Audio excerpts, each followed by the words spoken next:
Search operations have been almost 24/7 since last Friday, but because of all that rain and the rising Guadalupe River, many search and rescue operations in Kerr County are now on hold. According to the Kerr County Sheriff's Office, some recovery teams in the western part of the county have been allowed to resume.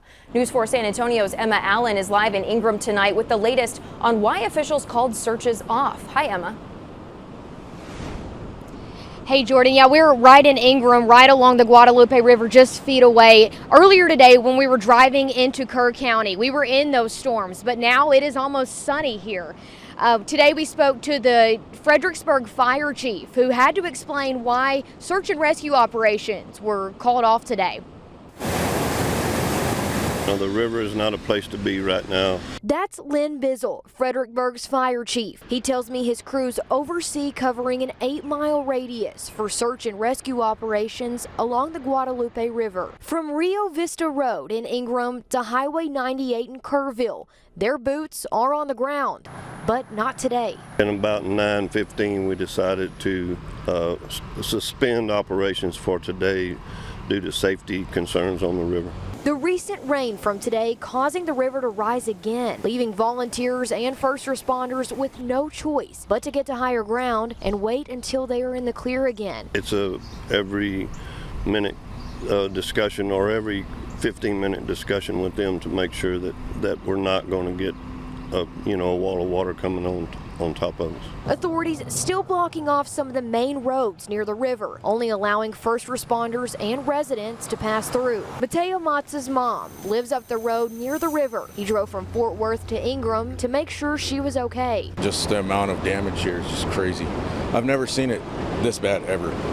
We're used to a little bit of flooding, but not like this. His mom is safe, but seeing the devastation has left his heart in pieces. Coming in, I could feel the heaviness in the air. It was just crazy, watching it. But seeing it in person is totally different from watching it on TV. Though Mata has since moved away, he can't help but think about all the memories he made growing up with his cousin along the same bridge. There's always going to be home, and seeing the destruction and hearing about all the innocent lives lost, especially the children, it weighs really heavy, and it's been weighing really heavy on me. Now, as for safety measures, Chief Bizzell says they are in place, and I'll take a step out of the way so you can see the river behind me. It has risen a few inches since we were last here. Jordan, back to you in studio. Emma, thank you. The weather also impacted search operations early on after the flooding, specifically the searches by air. We know a lot of those volunteers came out to help search today. News 4 San Antonio's Ethan Trejo is live in Kerr County, where a lot of those people showed up to help. Ethan, how did the weather impact those plans? Well, Jordan, like you said, because of the rainfall this morning, the hill country is under another flood warning. That's why earlier today, first responders took the cautionary approach, suspending all search and rescue operations at around 9:15 a.m.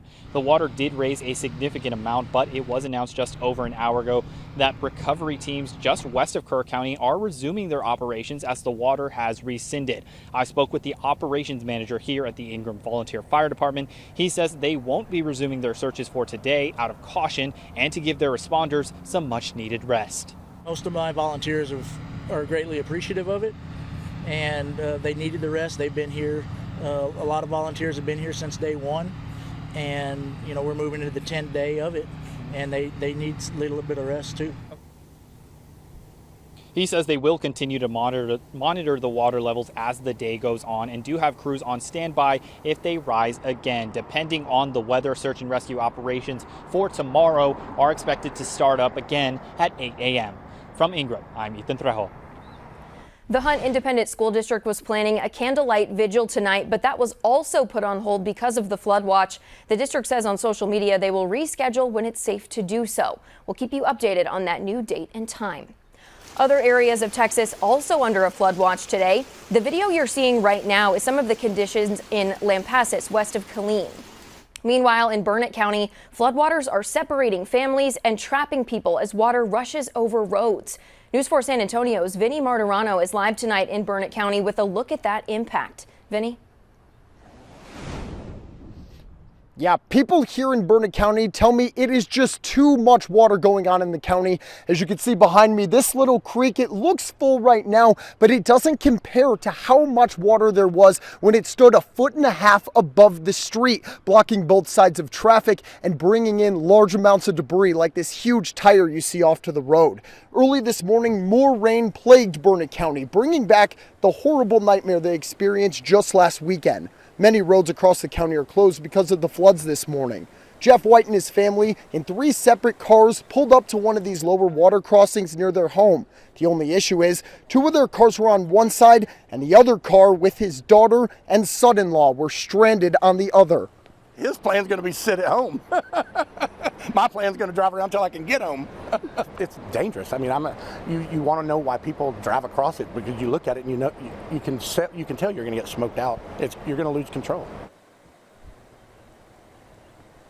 Now, White says last weekend he was closed into his home. This time, he has no way of getting home because there's another lower water crossing down the road. His son-in-law was trying to drive back from college this afternoon. Now, TxDOT has come and put some barriers at the start and the end of some of the streets, trying to keep people out of the area in case this does reflood, because earlier, if you tried to drive through this, you'd have a really hard time getting through. Reporting live in Burnet County, Vinny Monterano, News 4 San Antonio. Vinny, thank you. We're going to head over to the east now, 1 county over. News 4 San Antonio's Andrew Freeman continues our live coverage over in Llano County. Andrew, I can hear that water behind you. What have you been seeing out there?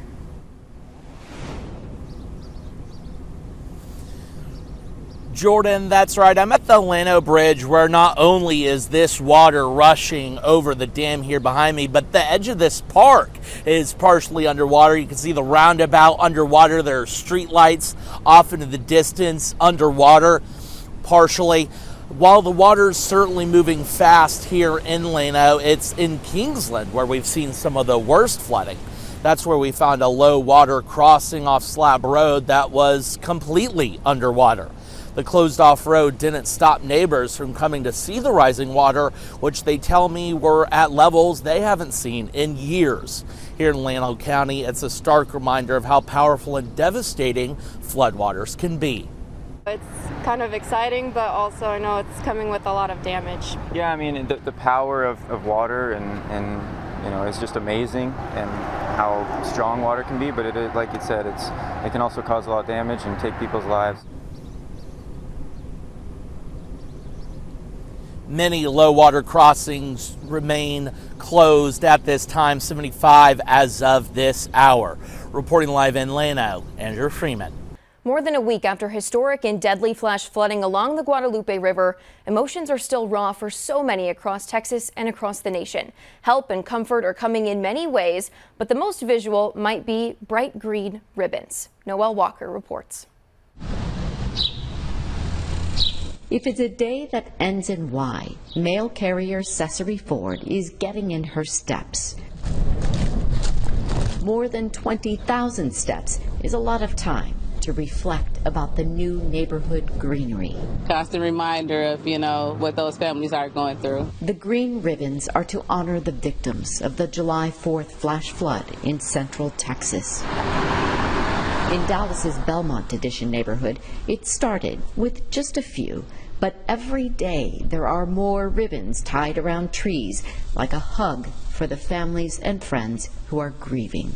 My best friend's daughter works in this beautiful school, a private school, just for girls, and they lost 4 girls from the school.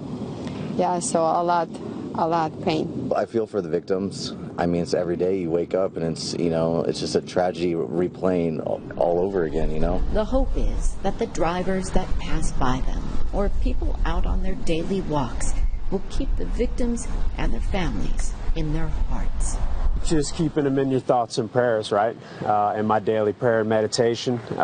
It's something I've been thinking about, and, you know, like I said, just keeping the faith. Yeah, I mean, it's whatever faith that you have, you know, you got to lean on something. You got to lean on a higher power. Yeah, it makes me appreciate life, and I thank God, you know, that I have, you know, another chance, another opportunity to continue in life. And deliver a little light in a dark time.